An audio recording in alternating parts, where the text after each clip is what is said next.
And Stoicism is probably the greatest and most interesting achievement of the Hellenistic philosophers. And while it never achieves the poetic and intellectual grandeur of the Socratic synthesis, of the Platonic overarching system which makes statements about the entire human condition, Stoicism is, in fact, a noble philosophy, an excellent philosophy for silver men, for those spirited men in the Republic who are going to be our guardians. It's an excellent philosophy for military men. It's an excellent philosophy for people that are going to be practical politicians if they intend to be virtuous, if they intend to pursue the public good.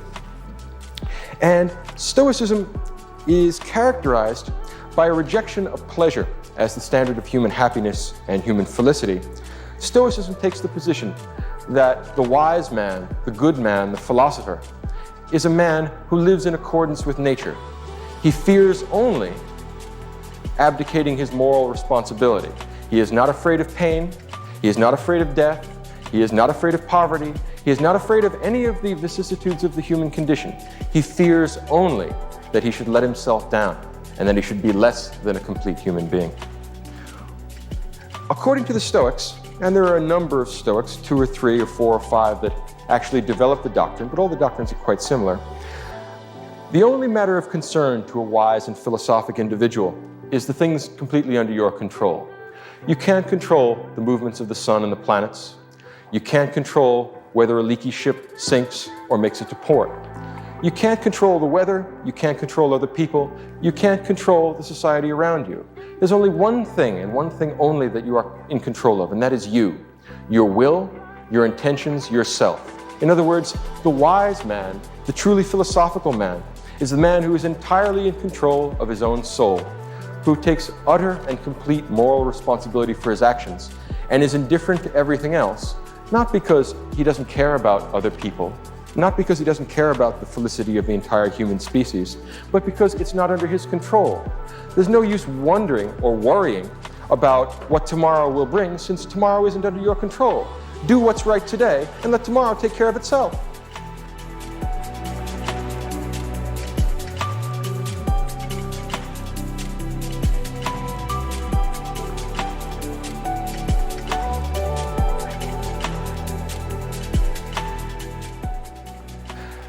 The Stoic philosopher is the man who has liberated himself from fear.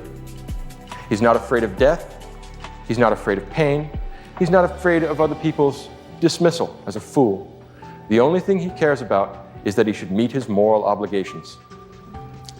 Ralph Waldo Emerson once said that greatness is the perception that virtue is enough, which is an elegant and beautiful line. And he might well have stolen that from one of the Stoics, because all of the Stoics basically believe that. Virtue, moral virtue, an organized soul which pursues rationally the ends which are good for all human beings. That's the Stoic conception of virtue.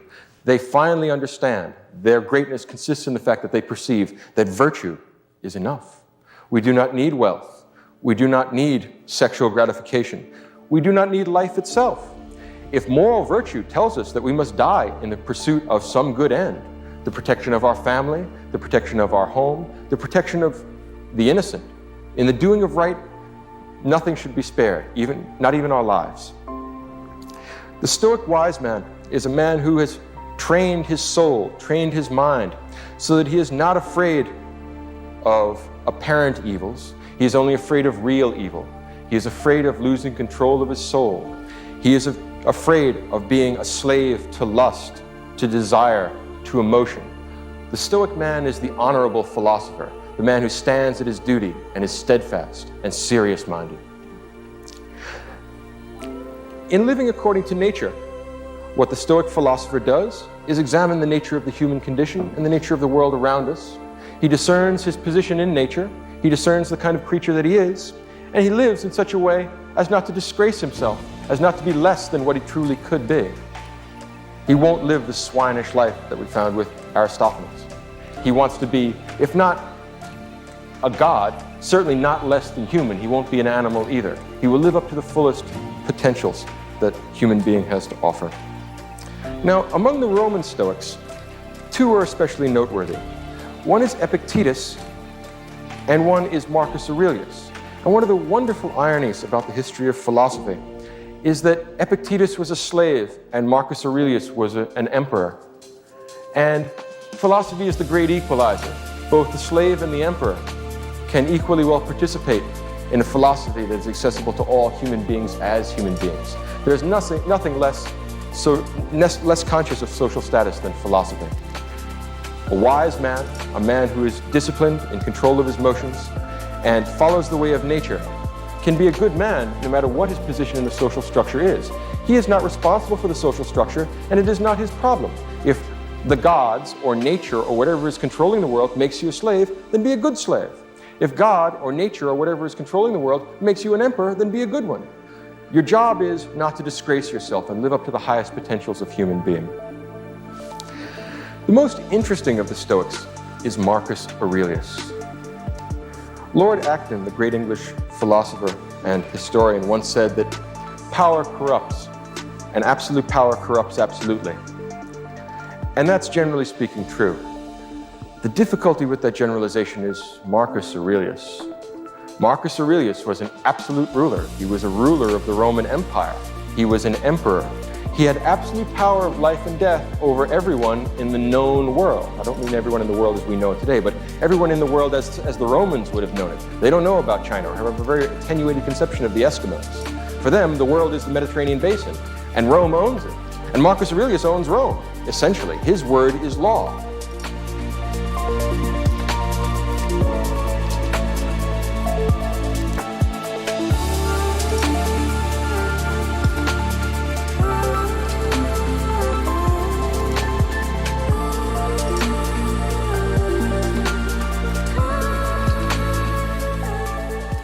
Now, for almost all the Roman emperors, they lived scandalous lives and they disgraced themselves. They were much more concerned with indulging their sensual appetites, satisfying their passions, flying into rages.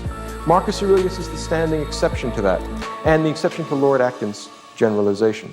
In his case, power didn't corrupt. Absolute power did not corrupt absolutely. Instead, absolute power allowed us to see what the man underneath the body is really like.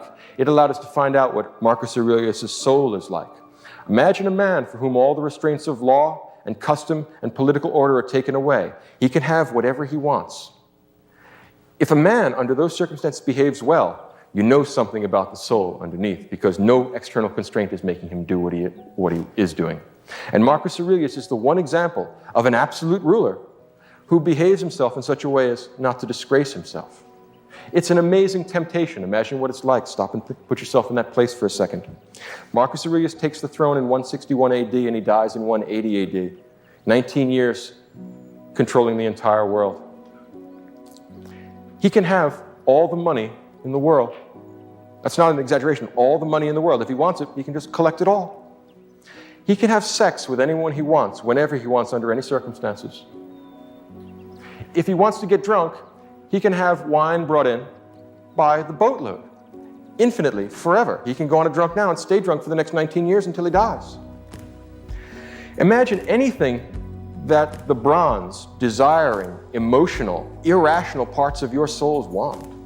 And now imagine that you can have it. Now, under those circumstances, imagine that you are forced to bear with this human condition for 19 long years. Now ask yourself, you didn't give a show of hands, but stop and think about it for a minute. How many of you would fail to disgrace yourselves? To tell you the truth, I don't think that I could meet the challenge. If you're honest about it and you stop and think about what kind of a man it takes to bear up under those circumstances, I think you'll have to admit, or at least I'll have to admit, that he's a better man than I am. And that in this respect, over the centuries, Marcus Aurelius serves as a standing reproach to our self-indulgence, a standing reproach to the idea that we are unable to deal with the circumstances of human life. If you can deal with temptation at that level, I cannot imagine what is outside the human potential.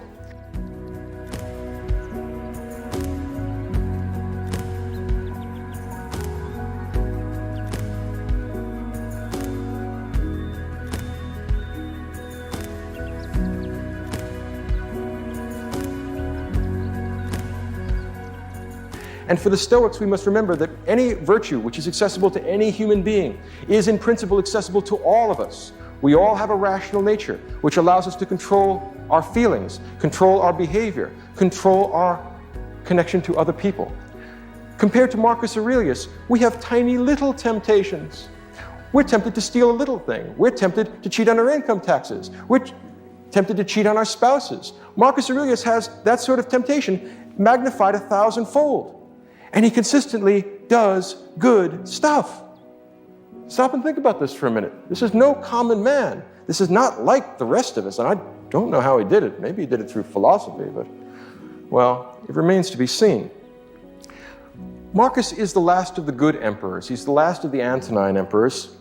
And the emperors that come before him are, generally speaking, okay. They're not as bad as the ones that come after. But Marcus is perhaps the greatest of the Romans, the noblest of the Romans. When old-fashioned writers talk about Roman virtue, what they have in mind is Marcus Aurelius, a man who does what he ought to do regardless of circumstance. Tough Roman virtue. He's not afraid of being dead. He's not afraid of being in pain. He's not afraid of having people laugh at him. He's only afraid of doing what's wrong.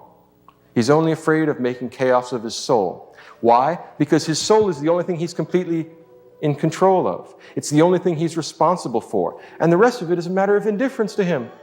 He'll certainly try and perform his function as emperor in the best way he possibly can. But there are Germans at the border, and should they succeed in winning this war, he did the best he could. He has no reason to feel guilty. He has no reason to feel that this is a difficulty. If, for some reason, he gets sick, well, sickness is part of human life. You accept it as it is, you deal with it the best you can, and then you move on. In other words, Marcus Aurelius intends to live a life in which he will not have to feel guilty about anything. And he succeeded in doing that under the most trying possible circumstances. Again, put yourself in a position where you can have anything you want, and no one can stop you. No matter how evil, no matter how depraved, no one can stop you because your word is law. Marcus Aurelius behaved himself for 19 years under those circumstances. It's a standing reproach to our self-indulgence.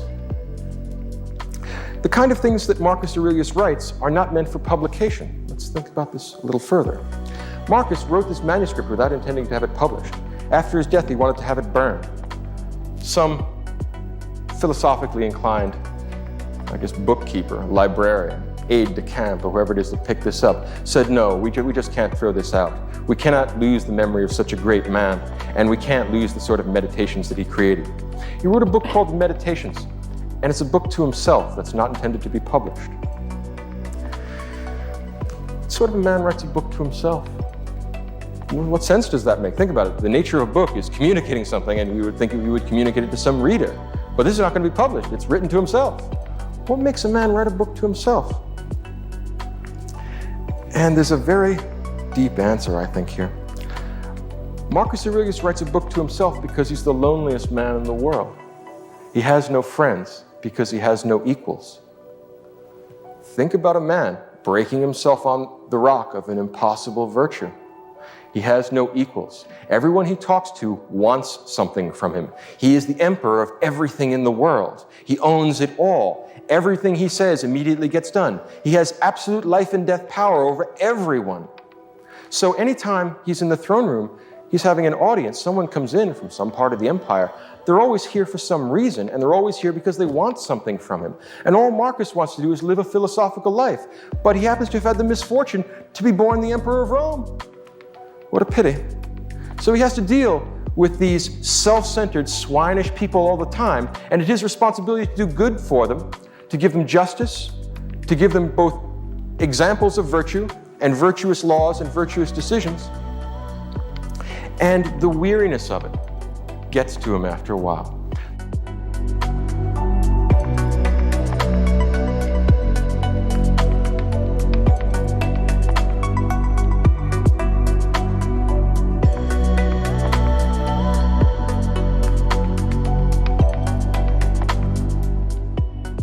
Although the people you're dealing with are corrupt, evil, and depraved, it's your job not to get angry with them, but to try and teach them and morally improve them. If you can't morally improve them, at least put up with them, because the gods have created us social animals. And it is part of the mark, or it is the mark of a philosophical man, that he should return benefits for harm, because those that would harm other people do not live the philosophical life. Those that don't want the ultimate good for themselves and for society, do so because they don't know any better. Marcus has not only political power, but wisdom, and in that respect, he's the only example in the Western tradition of any ruler who even remotely approximates Plato's philosopher king. In the book itself, he has all kinds of intriguing and caustic, if you will, moral maxims. He says things like this: "Soon you will have forgotten all things, and soon all things will have forgotten you." In other words, don't get overwrought. You're angry with this guy just because he didn't do what he was supposed to do? Ask yourself how many of the people that are working for you are doing what they're supposed to do. Soon, you'll have forgotten all this because you'll be dead. And soon, all the people who know you, they're going to be dead too, and they'll have forgotten you. And so what's the point of being mean to people? Now imagine the kind of philosophical self-restraint we're talking about here. This is a guy who could chop everyone's head off if he gets sufficiently angry, so he never does. Remarkable, remarkable. So Marcus Aurelius is a man who constantly, in his book, is writing short 1- and 2-line epigrams that essentially say things like, "Don't lose your temper with these people, Marcus, you know how they are. Marcus, it's not your fault that they're stupid. You tried to teach them, and you can keep on trying to teach them, but if Socrates was a good man and they killed him, what do you expect them to do to you?" On the other hand, Marcus Aurelius is willing to rule the Roman Empire for the same reason that the Platonic philosopher king is. If he gives up, somebody worse is going to take the job, and you know what happens then, right? He'd much rather just go home and read his books. He doesn't want to listen to this stuff. But he says, well, the gods put me here. I didn't ask for this job, but I can't very well give it up. I'd be abdicating my responsibility to other people. Imagine the bad laws and bad emperors were going to get after me. Well, should I give the job up now or stand here until the gods are good enough to relieve me of my post? In fact, that's the metaphor he uses all the time. The gods have put you on guard over the Roman Empire. Everyone else is sleeping. Stay where you are and stay awake, elsewise God knows what's going to happen.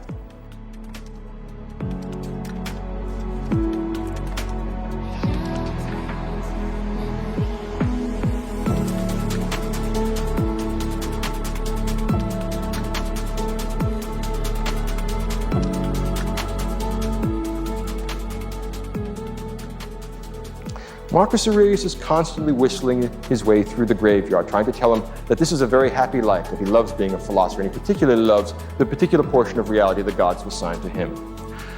Now, I think that everyone believes this except the people that read this book, which perhaps is why it wasn't supposed to be published, because when you look at this, you see a terrifically lonely man, a man of immense moral heroism, who has no shoulder to cry on, who disdains crying because what's the point of crying? We must live in accordance with nature. Now here's the natural condition of human beings. They get born, all kinds of stuff happens to them, and they die. Marcus's maxims with reference to that are A, stop complaining. There's nothing to complain about because there's only two kinds of things. There are the kinds of things you can control, and there are the kinds of things you can't. If you can't control it, complaining about it is stupid and a waste of time, and I don't want to hear any more about it because you can't control it, so what's the point of talking about this?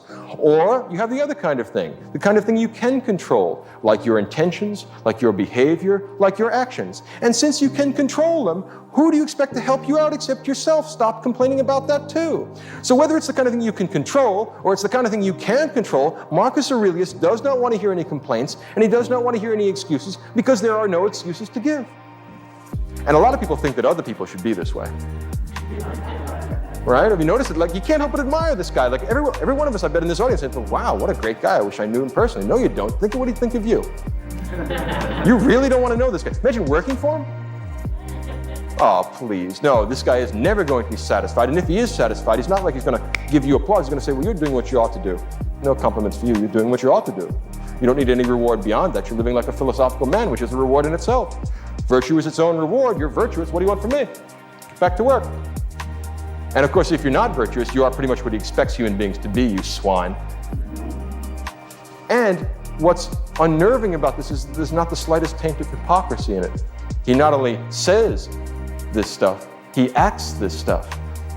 He not only talks the talk, he walks the walk. He does it. And he does it under worse, more difficult circumstances than you fail to do it. And yet he still likes us. In other words, he still go out of his way to help us out. If he were the judge in a court of law, he would still give us justice, even though we have done nothing to deserve it. As a matter of fact, we What is it what's the line from Hamlet? If we gave every man his deserts, who would escape a whipping? Marcus Aurelius would. That's part of the problem with Marcus Aurelius. There's nothing quite like this guy in the whole history of the world. Marcus Aurelius says things in his book like, human beings are social animals. Either teach them or put up with them.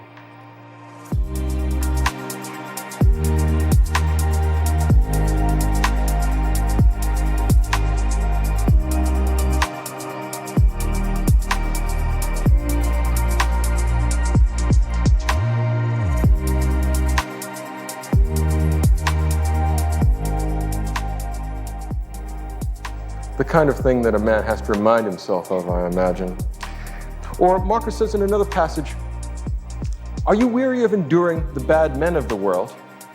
The gods aren't, and they made them. Are you really weary of enduring the bad men of the world, especially given that you're one of them? Dreadful, powerful, caustic, ruthless analysis of himself and others. He pulls no punches. He is an honest man, and how many honest politicians are there in the world? I mean, it's been some time since we had one leave us literary remains, and here we certainly do have one. The Stoics put together an important and I think worthwhile idea, particularly in this day of international politics, and that's the idea of a cosmopolitan political philosophy. There's few people as cosmopolitan, as lacking in provincial qualities as Marcus Aurelius. The Stoic wise man has made his life consistent with nature, and nature is universal and everywhere. It exists in every place, in every time. So the Stoic man is never any place but home. His polis is the cosmos. That is what makes him cosmopolitan. In ancient Greek political theory, you were a citizen of one political polis, of one particular polis, one particular city-state. You were an Athenian or you were a Spartan. The Stoic wise man is cosmopolitan. Wherever he is, he lives in accordance with nature. Whatever he does what he knows to be right. What difference does it make whether he's in a jail cell or in a palace? As Marcus Aurelius put it in a beautiful epigram in the book, even in a palace it is possible to live well. No excuses. Don't tell me that it's because of temptation. That won't go over. No excuses go with Marcus. The idea of a cosmopolitan political philosophy is one of the great achievements of Roman Stoicism. And if you stop and think about it, it's an excellent and a necessary idea when you're running something as big and heterogeneous as the Roman Empire. This tremendously complicated mix of religions and cultures and peoples and all kinds of heterogeneous ideas means that this is going to be a big patchwork, a big quilt. It's not going to be one culturally unified area. But Marcus would be just as happy being a slave as he is being an emperor. He would just as happy being a Gaul or an Egyptian as a Roman. As long as there is a nature there and there is a human spirit which can be made in accordance with nature, any of the external facts of life don't matter.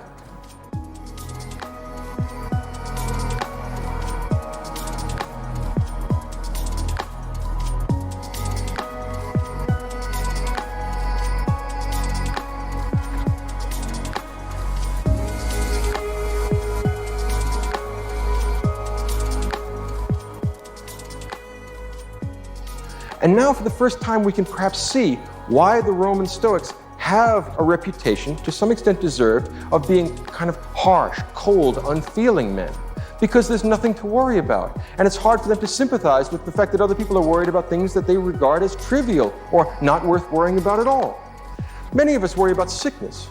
Well, Marcus Aurelius will point out that all people get sick. And once you get sick, since you're a rational human being, you want to go to the doctor, do what he prescribes, and fix your body. There's no point in complaining any place along the line because you know what you're supposed to do. Go do it. Stop asking for somebody else to help you. If you don't help yourself, how can you expect anybody else to help you? Which is a fair criticism. It would be much less persuasive and much less impressive if this were a sort of hypocritical philosophy where Marcus Aurelius indulged himself and told everyone else to be stoical. What really makes this spring to life, what makes this persuasive and moving and important, is that he lives the life. So he doesn't complain when he gets sick. He doesn't complain when he meets military reverses. He doesn't complain about anything. Who would we complain to? The buck does stop with Marcus Aurelius. If you think of the chain of command in the Roman Empire, he doesn't get to complain to anyone else. Everyone complains to him, and he's constantly listening to complaints and difficulties and problems. And he's watching people become unglued, and they're watching them get all upset, and watching them be greedy and avaricious and swinish and lustful and all the things he's not. So he is rather harsh in his criticism, and I think that that's a fair observation about him. But he's not hypocritical, and he's not unfair. And that's one of the cosmopolitan, universal elements in this political philosophy and in this moral philosophy. Because the moral and political philosophy for Marcus Aurelius are going to be connected. In the same way that in Plato's Republic, politics was ethics writ large, and what was good for the individual soul, the gold, silver, and bronze, that ordering of the soul between reason, spirit, and desire, what's good for the soul is the same thing that's good for the city. To have rational people running the government, like Marcus Aurelius, doing their best to follow the philosophical life. You'll want bravery and fortitude and courage among your soldiers, the silver virtues. And among the rest of the people, you expect the bronze virtues. They want to eat and drink and make merry. It would be nice if we could make philosophers of all of them, but if we can't, well, the best thing we can do is to take care of them and prevent misfortunes from befalling them. In some respects, to try and save them from themselves. Now, Marcus Aurelius is the only example of this in Roman culture. There's not a great deal of things that we can compare him to. If we had to say that there was someone to compare him to, it would be Epictetus, the slave. And Epictetus and Marcus Aurelius could meet at a level of equality, even though the social distinctions between them are enormous and grave. The reason why they would meet at a level of equality because they could share mutual respect, because they both understand that to have an orderly soul is the key thing in human life. And that's what makes life worth living. And whether you happen to be a slave or an emperor doesn't make any difference.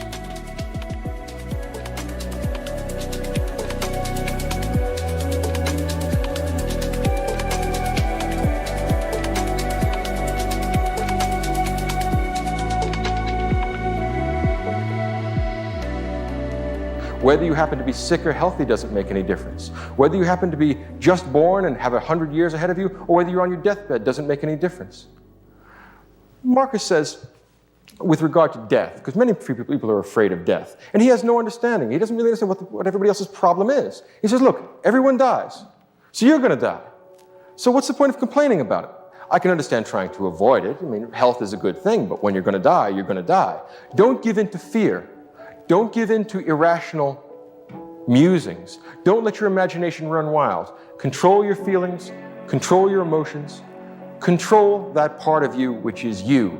The meat, your body, not so important. The other stuff around you in the world, a matter of indifference to you. As long as you follow the way of nature, as long as you act in a rational fashion, as long as you live up to the best potentials in the human soul, then you are a good man and you need worry about nothing else. Some people worry about the gods, that the gods will cause you misfortunes, that the gods have a Hades or a hell or an afterlife where people will be tortured and have bad things done to them. Marcus adopts exactly the same position that Socrates did. He says, look, Marcus says, I'm not certain if there are gods. In the book itself, he says, I'm not aware of any rational proof that there exist gods, and I'm not aware of any rational proof that there are no gods. In other words, he's agnostic in that respect. But he takes a position rather like that of Blaise Pascal, and he says, let's think about what the implications are if God exists, and let's think about what the implications are if he doesn't exist, and let's see if we can find one way of acting that'll satisfy both contingencies. Logical guy. And he says, well, if the gods don't exist and the world is just atoms and the void, if you think back to Professor Staloff's lecture about early primitive physical theories, well, we have atoms and the void, homogeneous stuff called matter, and then the space that it moves around in.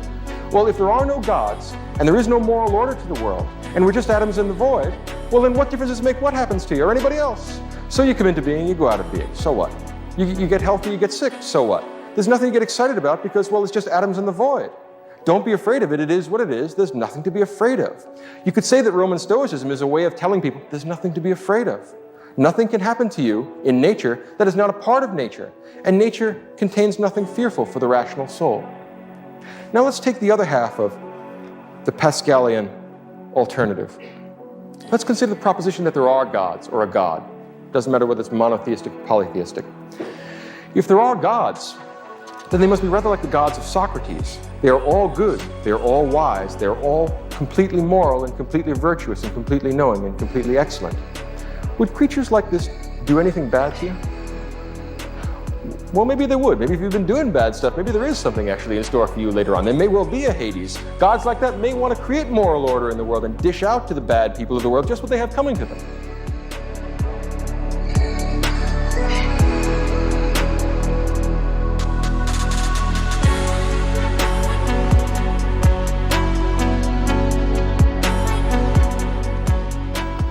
But suppose, hypothetically, you lived according to reason and according to nature and according to the universal law of the Logos. Would the gods hurt a man like that, or would a man like that be a friend of the gods? And if a man like that would be dealt with fairly by the gods, justly by the gods, and well by the gods will do you no harm. So there are two possibilities. Either the world is atoms in the void, the world is just stuff, in which case there's nothing to be afraid of because you're just part of that stuff and you might as well go along with the flow. Relax, enjoy the ride. Nothing to be scared of, nothing to get excited about. On the other hand, and this I suspect deep down in Marcus is what he really believes. I mean, when you just read between the lines and find out what the man himself is like, he does basically believe in the gods, even though he doesn't know. If he had to place a wager either way, same way as Pascal, but perhaps not for the same reasons, he would say, yes, I believe in the gods. And if the gods exist, then they create moral order, and they are perfectly moral themselves, and they are perfectly just and good and righteous themselves, and they will do you no harm.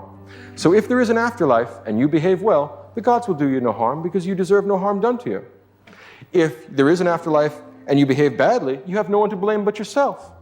In every case, the only thing that a man is in control of is the individual ego, himself, the cogito, what Descartes will later on call the cogito, the self. If you are in control of that, if you have an orderly soul, then you have a divine soul, a good soul, and your life is worth living.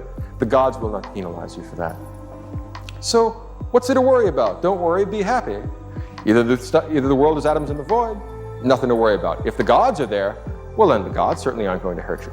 Either way, don't worry, be happy. Do what you know you ought to do. Meet your moral obligations. In some respect, and I think that this is worth taking notes on if you happen to be here at the Kant lecture next week, or 2 weeks from now, is that the Stoic conception of virtue is an anticipation of what I will call the Kantian conception of virtue. Those of you who are familiar with the works of Immanuel Kant can recognize the single-minded and ruthless acquirement of virtue as being the Kantian conception of moral action or good moral behavior, and the Stoic conception as well. Both Kant and Marcus Aurelius have achieved the greatness that comes from being aware that virtue is sufficient in itself. The single-minded pursuit of rationality, of justice, of temperance, of fortitude is what this book is all about. And in some respects, I feel a little bit like a voyeur in opening up a manuscript that Marcus never meant to publish, and doubtless he would be nothing except embarrassed if he knew that people were reading this book, because he wouldn't want to show that crack in the Stoic face.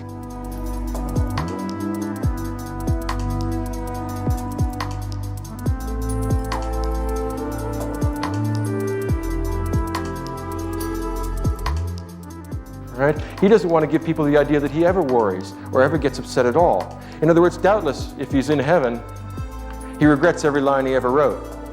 Not because he doesn't think it might benefit us, but because it shows the sort of weakness not entirely consistent with Stoic virtue. Perhaps there are other Stoics who suffered more pain, who had greater difficulties, and never wrote a line. In Marcus Aurelius' view, those men would be greater than he. And whether there exist such people or not, Marcus Aurelius is a sort of standing reproach to our weakness, to our self-indulgence, to our willingness to give in to what we want, to our inclination to make excuses about things that were entirely up to us, and to try and act as if we are not responsible for our behavior. One might want to say that Marcus Aurelius is an important step in the construction of the Western conception of the self or the ego. You are the part of you, not the meat, but the will, the soul, the internal stuff. That's what you're responsible for. That's what the gods will judge you on the basis of. Apart from that, don't worry about it. All other things are matters of indifference to you. Connect yourself to nature, do what's right, and let the devil take the hindmost. It's not your problem.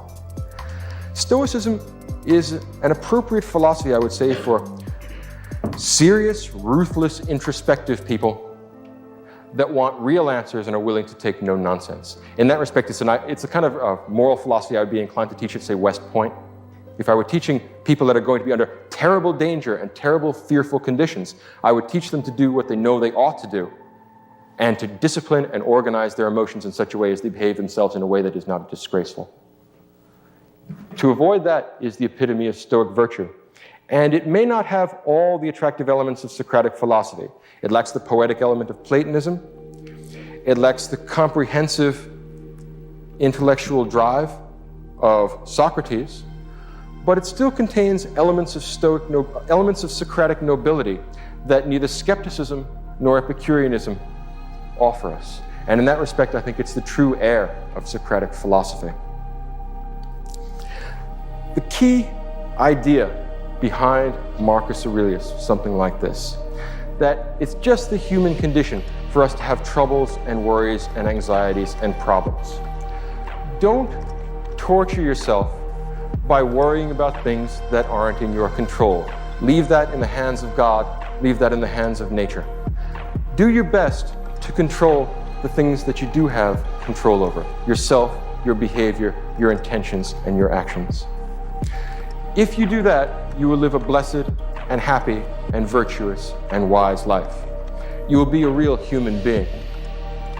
If you fail to do that, gradually the inclination towards debauchery, evil, vice, sin, to put it in theological terms, will become greater and greater, and unless you arrest this slide towards self-indulgence, you will harm yourself and you will harm the people around you. No rational being wishes to harm themselves. No rational being wishes to harm the people around them. Because of that, if we were to be rational, it is the same thing as making us good, and that is the same thing as making us free. Not free in the sense of political freedom, being a slave or a free man, but free in the sense of being autonomous, making our own decisions, making laws for ourselves. Free in the sense of no longer being the slave of our passions, being pushed about by our feelings, being a toy that gets messed with by arbitrary things that are really beneath the human condition, that are mere emotion. If we want to be fully human, we must be fully free, and that means fully rational, and that means fully good. Accept no substitutes, is what Marcus Aurelius says. He did that himself, and he hopes that other people will do it. He did the best he could, and you can't help but feel that at the end of his life, he must have felt relieved that the terrible crushing burden of this loneliness, a man that has no equals and has no friends, a man that has nothing but philosophy to guide him, death must have been a great release. It's like getting the evening off after you've put in your turn guarding the camp. And instead of becoming an obscure and unimportant figure, he's become a symbol in the history of Western philosophy of the practical, concrete, immediate virtues, the sort of virtues which are accessible to us, not because we have profound intellectual ability, not because we're a Newton or a Kant, but simply because we have problems and we're everyday rational human beings. The Stoic man says that a virtue that is possible for one man is accessible to all of us. There is no excuse for us not being that good. If we provide such excuses for ourselves, we harm ourselves and we harm others by preventing us from recognizing our true moral obligations. Marcus Aurelius lets us know that all people suffer, but that not all people pity themselves. Marcus Aurelius lets us know that all men die, but that not all men die whining. Something to think about. Take home with you and mull it over.